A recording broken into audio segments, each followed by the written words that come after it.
ഇന്ത്യയും ചൈനയും ഒന്നിച്ച് പ്രവർത്തിക്കണമെന്ന ആഹ്വാനവുമായി ചൈനീസ് വിദേശകാര്യമന്ത്രി എത്തിയിട്ടുണ്ട്. എന്താണ് ഈ ഇന്ത്യ ചീന ഭായ് ഭായ് ആഗ്രഹത്തിന് പിന്നിൽ? നമ്മൾ നോക്കുകയാണെങ്കിൽ ലോകക്രമം ഒരിക്കലും പ്രതീക്ഷിക്കാത്ത രീതിയിൽ മാറിക്കൊണ്ടിരിക്കുകയാണ്. ഉദാഹരണത്തിന് അമേരിക്കയും യൂറോപ്പും തമ്മിൽ വലിയ അടുത്ത ബന്ധമായിരുന്നു. അവർ തമ്മിൽ ചെറുതായിട്ട് അകലുന്നു. ഉക്രൈനും അമേരിക്കയുമായിട്ട് അകന്നു കഴിഞ്ഞു. അമേരിക്കയുടെ ബദ്ധശത്രുവായിരുന്ന റഷ്യയുമായിട്ട് അമേരിക്ക ബന്ധം സ്ഥാപിക്കുകയാണ്.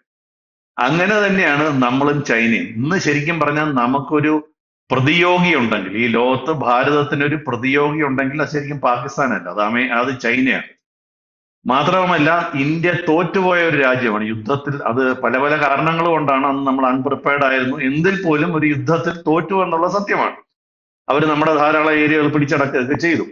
അങ്ങനെ നമ്മളെ തോൽപ്പിക്കാൻ കേപ്പബിൾ ആണെന്ന് ഇന്ന് ഭാരതവും ലോകവും കരുതുന്ന, അത്ര എളുപ്പമല്ലെങ്കിൽ പോലും, ഒരു രാജ്യമാണ് ചൈന. ഇന്ന് ഇന്ത്യയുടെ എല്ലാ ഡിഫൻസ് പ്രിപ്പറേഷനും ചൈനയുമായിട്ടുള്ള ഒരു യുദ്ധത്തിന് വേണ്ടിയാണ് തയ്യാറെടുക്കുന്നത്. പാകിസ്ഥാനിന്റെ വലിയ സംഭവമല്ല.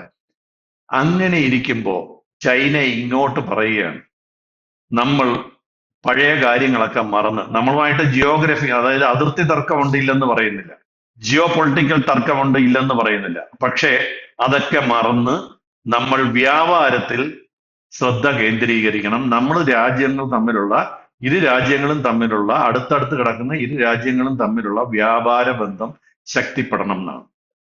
ഇതിന് വലിയൊരു റെലവൻസ് ഉണ്ട്.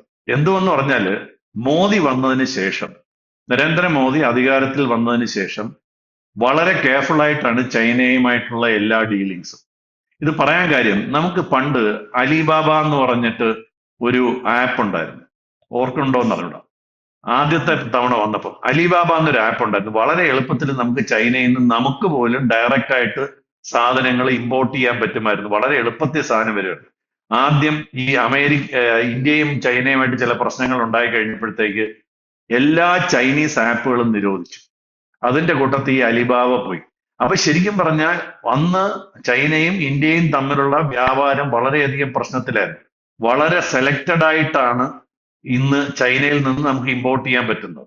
മാത്രവുമല്ല, നമ്മൾ ചൈന+1 പോളിസി എന്ന് പറഞ്ഞിട്ട് ചൈനയ്ക്ക് പണ്ട് കിട്ടിക്കൊണ്ടിരുന്ന എല്ലാ അഡ്വാൻറ്റേജും പിടിച്ചെടുക്കാൻ ശ്രമിച്ചുകൊണ്ടിരിക്കുകയാണ്. അതായത് യൂറോപ്യൻ, അമേരിക്കൻ രാജ്യങ്ങളിൽ നിന്ന് ചൈനയ്ക്ക് കിട്ടിയിരുന്ന, ചൈനയിൽ വളരെ എളുപ്പത്തിൽ ഉണ്ടാക്കി കൊടുത്തിരുന്ന സാധനങ്ങളെല്ലാം പിടിച്ചു പറ്റാനും ഇവിടെ ഉണ്ടാക്കാനും ശ്രമിച്ചുകൊണ്ടിരിക്കുന്നതാണ് നമ്മുടെ China+1 പോളിസി. അപ്പൊ ഇങ്ങനെയൊക്കെ അപ്പൊ ചൈനയ്ക്ക് അറിയാം ചൈനയുടെ ഏറ്റവും വലിയ കോമ്പറ്റീറ്റർ ഇന്ത്യയാണ്. അതായത് വിദേശ രാജ്യങ്ങളുമായിട്ട് നോക്കുമ്പോഴത്തേക്ക് ചൈനയിൽ അവിടെ ഉൽപാദനം കുറയ്ക്കാൻ അവരെ നിർബന്ധിതരാക്കുന്ന ഏറ്റവും വലിയ ശക്തി ഇന്ത്യയാണെന്നറിയാം. അങ്ങനെ ഇരിക്കുന്ന സമയത്താണ് ഇപ്പോ, പഴയ ട്രംപിന്റെ സമയത്ത് തുടങ്ങിയതാണ് ഈ വ്യാപാര യുദ്ധം ചൈനയുമായിട്ട്. നമ്മൾ പല പ്രാവശ്യമായിട്ട് ഡിസ്കസ് ചെയ്തു. അത് ശക്തി പ്രാപിക്കുന്നതിന്റെ ഇടയിൽ ഇന്ത്യക്കും അത് പണിയാകുമെന്ന് നമുക്ക് ഏകദേശം, അത് നമ്മൾ ചർച്ച ചെയ്യുന്നുണ്ട്.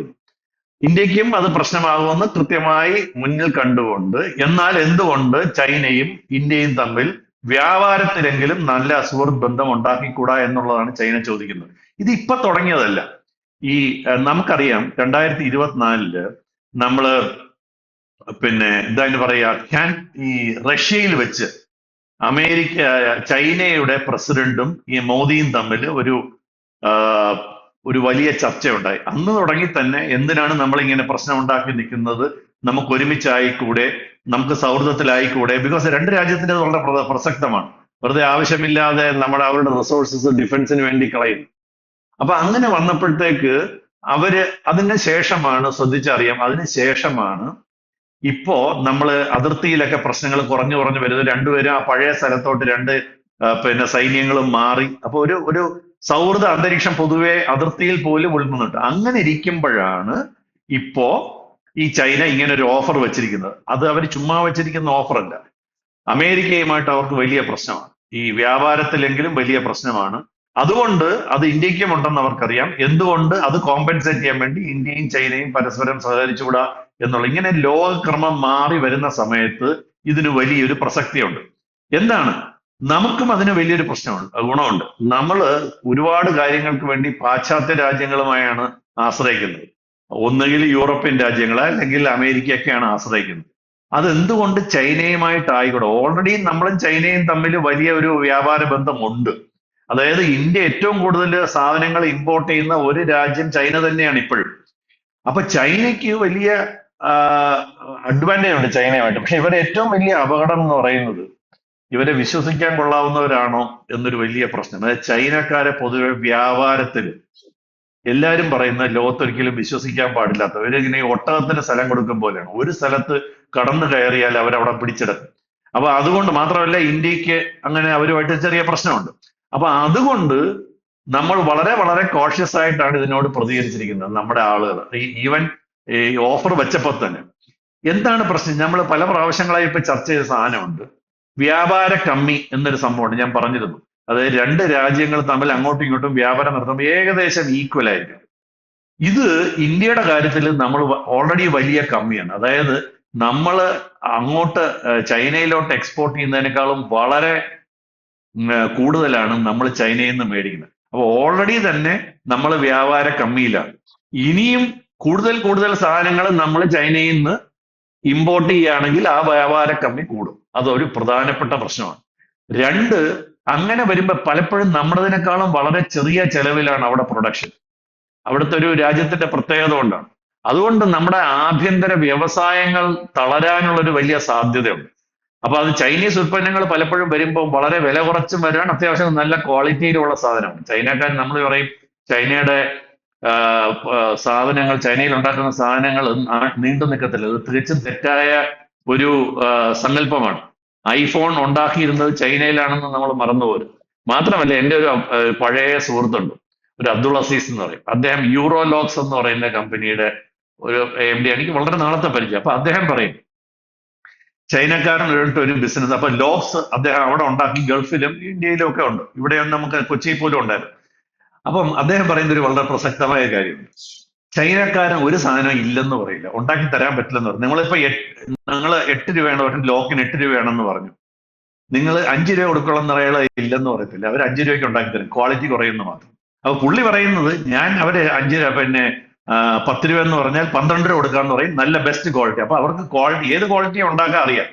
അപ്പം അവര് നമ്മളുമായിട്ട് കൊണ്ടുവരുമ്പോൾ നമ്മളുമായിട്ട് ഭയങ്കരമായി കമ്പീറ്റ് ചെയ്യാൻ അല്ലെങ്കിൽ മത്സരിക്കാൻ കഴിവുള്ളവരാണ്. അത് നമ്മുടെ വ്യവസായങ്ങൾക്ക് ഒരു വലിയ പ്രശ്നമാകാം. രണ്ട്, അതിനേക്കാളും വലിയൊരു അപകടം പിടിച്ച ഒരു പരിപാടി, നമ്മൾ അവരുമായിട്ടൊരു പ്രശ്നം ഉണ്ടെന്നുള്ളത് നമ്മൾ തിരിച്ചറിയണം. ചൈനീസ് ടെക്നോളജിയാണ് അവരുടെ ഏറ്റവും വലിയ കഴിവ്. നമുക്ക് അമേരിക്കയിൽ നിന്ന് ടെക്നോളജി കിട്ടുന്നതിനേക്കാളും വളരെ എളുപ്പത്തിൽ നല്ല ടെക്നോളജി, കുറച്ചും കൂടെ ചിലപ്പോൾ ബെറ്റർ ടെക്നോളജി ഒക്കെ ചൈനയിൽ നിന്ന് കിട്ടിയെന്ന് വരും. പക്ഷെ അതിനകത്തൊരു വലിയ സുരക്ഷാ ഭീഷണിയും കൂടെ ഉണ്ട്. ഈ പല സാധനങ്ങളും ടെക്നോളജി, അവരുടെ ഉൽപ്പന്നങ്ങൾ നമ്മൾ ഇവിടെ ഉപയോഗിക്കുകയാണെങ്കിൽ, ഉദാഹരണത്തിന് കമ്മ്യൂണിക്കേഷൻ ഇങ്ങനെയൊക്കെ ചെയ്യുമ്പോൾ അതിന്റെ ഒരു കോപ്പി ചിലപ്പോൾ അവിടെ പോകും എന്നുള്ള ഒരു അപകടം കൂടെ നമ്മൾ മുന്നിൽ കാണണം. അപ്പൊ പിന്നെ മാത്രമല്ല, നമ്മൾ തീരുമാനിക്കണം, നമ്മൾ മനസ്സിലാക്കണം, അതിർത്തി തർക്കമുണ്ട്. ഇപ്പോഴും ആ അതിർത്തി തർക്കവും ജിയോ പൊളിറ്റിക്കൽ തർക്കമൊന്നും, നമ്മള് നേപ്പാളുമായിട്ടുള്ള പ്രശ്നം, ഇങ്ങനെയൊന്നും അവര് കണ്ണടച്ച് വിശ്വസിക്കാൻ പറ്റാത്തൊരു വർഗമാണ്. അപ്പൊ എന്തായിരിക്കണം ചൈനയായിട്ട് ഇത് കൂട്ടുകയാണെങ്കിൽ എന്ത് തരം സമീപനം നമ്മൾ സ്വീകരിക്കണം എന്നുള്ളത് വളരെ സൂക്ഷിച്ചാണ്. അപ്പൊ അതൊരു തന്ത്രപരമായ സൗഹൃദമായിരിക്കും. മനസ്സിലായോ? വളരെ കെയർഫുൾ ആയിട്ടാണ്. ശരിക്കും പറഞ്ഞാൽ ഈ ചൈനയെ കണ്ടിട്ട് നമ്മൾ അമേരിക്കയും യൂറോപ്പിനെയും റഷ്യയൊക്കെ വിട്ടു കഴിഞ്ഞാൽ അത് വലിയ അപകടമാണ്. അപ്പൊ അതുകൊണ്ട് ഒരു കാരണവശാലും അമേരിക്കയും യൂറോപ്പും റഷ്യയുമായിട്ടും ഒന്നും ഉള്ള ബന്ധം കുറച്ചുകൊണ്ട് ചൈനയുമായിട്ടൊരു ബന്ധം സ്ഥാപിക്കുന്നത് വലിയ അപകടം ചെയ്യും. അപ്പൊ അതുകൊണ്ട് തന്ത്രപരമായ ബന്ധം ഇവരുമായിട്ട് തന്നെ വേണം. അതേസമയം സാമ്പത്തികപരമായ അല്ലെങ്കിൽ വ്യാപാരപരമായ മാത്രം ഒരു ബന്ധം ചൈനയുമായിട്ട് നമ്മൾ ചെയ്യുന്നത് കൊണ്ട് തെറ്റൊന്നുമില്ല. ഇതിനകത്തൊരു പ്രശ്നം എന്ന് പറഞ്ഞാൽ, നമ്മളെ ഒരു പ്രൊട്ടക്ട് ചെയ്യാൻ വേണ്ടി ഒരു കൊക്കൂണിനകത്ത്, ഒരു ഷെല്ലിനകത്ത് അടച്ചൊതുങ്ങി, അതാണ് നമ്മുടെ ഇതുവരെയുള്ള ഇന്ത്യയുടെ തന്ത്രം. അതായത് എല്ലാത്തിനും പ്രൊട്ടക്ഷൻ. ഇവിടെ അങ്ങനെ താരിഫ് നമുക്കുണ്ട്. ചൈനയിൽ നിന്നൊന്നും എളുപ്പത്തിൽ സാധനം ഇമ്പോർട്ട് ചെയ്യാൻ പറ്റൂല, വലിയ പ്രശ്നമാണ്. അപ്പൊ ഇങ്ങനെയൊക്കെ വരുമ്പോ അത് നമ്മൾ നോക്കിയിട്ട്, അപ്പൊ വ്യാപാരം ഒന്ന് ഈസാക്കുകയും അതേസമയം തന്ത്രപരമായ ബന്ധം US-ഉമായിട്ടും യൂറോപ്പുമായിട്ടും തുടരുകയും ചെയ്യുന്നതായിരിക്കും ഒരുപക്ഷെ ബുദ്ധിപരമായ തീരുമാനം. മാത്രമല്ല, നമുക്ക് ഒരു ചൈനയുമായിട്ട് കൈകാര്യം ചെയ്യുമ്പോൾ അതാ നിതാന്തമായ ശ്രദ്ധയും ജാഗ്രതയും, എസ്പെഷ്യലി ടെലികമ്മ്യൂണിക്കേഷൻ, ഡിഫൻസ്, ഇങ്ങനെയുള്ള കാര്യങ്ങളിലൊക്കെ നമ്മൾ ചെയ്യുകയാണെങ്കിൽ വളരെ സൂക്ഷിക്കണം. ഒന്നത്. രണ്ട്, അതേസമയം അവരുടെ നോക്കിയേ അവരുടെ ഇൻഫ്രാസ്ട്രക്ചർ, ലോകത്ത് ഏറ്റവും കൂടുതൽ റോഡുകൾ ഉണ്ടാക്കുന്നത്, വളരെ ഈസി ആയിട്ട് റോഡുകൾ ഉണ്ടാക്കുന്നത് ഇവരാണ്. ഇപ്പൊ ട്രെയിൻ തന്നെ, അവരുടെ അവിടുത്തെ ട്രെയിനൊക്കെ വളരെ ഫാസ്റ്റ് ആണ്. ലോകത്തിലെ ഏറ്റവും ഫാസ്റ്റ് ആയിട്ടുള്ള ട്രെയിൻ ഓടുന്നത് ഇന്ന് ചൈനയിലാണ്. അപ്പൊ ചൈനയുടെ ടെക്നോളജിയെ നമ്മൾ അങ്ങനെ നിസ്സാരമായിട്ട് കാണരുത്. അപ്പൊ നമ്മളെ സ്വയം സംരക്ഷിച്ചുകൊണ്ട് ഇവരുമായിട്ട് മുന്നോട്ട് പോകുന്നതിൽ തെറ്റില്ലെന്നുള്ളത് തന്നെയാണ്. തീർച്ചയായിട്ടും അവരെ അങ്ങനെ ഒരു സമീപനം തന്നെയായിരിക്കും ഇന്ത്യ എടുക്കുന്നത്. ഒരു നല്ല റിലേഷൻ തൊട്ടടുത്ത അയൽക്കാരനുമായിട്ട് ബിൽഡ് ചെയ്യുന്നത് വ്യാപാരത്തിൽ തുടങ്ങിയാൽ അത് കാലക്രമേണ ഒരു നല്ല ബന്ധമായിക്കൂടുന്നില്ല. ഇന്ന് റഷ്യക്കും അമേരിക്കയ്ക്കും തമ്മിൽ എടുക്കാമെങ്കിൽ എന്തുകൊണ്ട് ചൈനയ്ക്കും ഇന്ത്യക്കും തമ്മിൽ എടുത്തുകൂടാ? പ്രത്യേകിച്ച് ചൈനയെ അമേരിക്കയും യൂറോപ്പും ഏറ്റവും ശത്രുവായിട്ട് കാണുന്നതാണ്. അങ്ങനെ വരുമ്പം അവർ ഇന്നത്തെ കാലത്ത് ബന്ധങ്ങൾ സ്ഥാപിക്കുന്നതിലാണ് പ്രസക്തി. അപ്പൊ നമ്മളതിനെ കണ്ണടച്ച് ഒഴിവാക്കാതെ അതേസമയം പഴയ കാര്യങ്ങളൊക്കെ ഓർത്തുകൊണ്ടും ഇവനെ അത്ര വിശ്വസിക്കാൻ പറ്റാത്ത ഒരാളാണെന്ന് അറിഞ്ഞുകൊണ്ടും ഇതിനകത്ത് പ്രോപ്പറായിട്ട് റെസ്പോണ്ട് ചെയ്യാൻ തന്നെയാണ് ഒരു ഗുജറാത്തികൾ ഭരിക്കുന്ന അല്ലെങ്കിൽ തന്ത്രം അറിയാവുന്ന ഇന്ത്യ ടീം ചെയ്യുക എന്നുള്ളതാണ് ഞാൻ വിശ്വസിക്കുന്നത്. അതൊരു തീർച്ചയായിട്ടും പോസിറ്റീവായിട്ട് അങ്ങനെ നമ്മൾ കാണും. അപ്പൊ അതാണ് ഇതിനെക്കുറിച്ച് എനിക്ക് ഇപ്പൊ പറയാനുള്ളത്. കൂടുതൽ വാർത്തകളും വിശേഷങ്ങളും നിങ്ങളിലേക്ക് എത്താൻ ABC മലയാളം സബ്സ്ക്രൈബ് ചെയ്യുക, ബെൽ ബട്ടണും അമർത്തുക.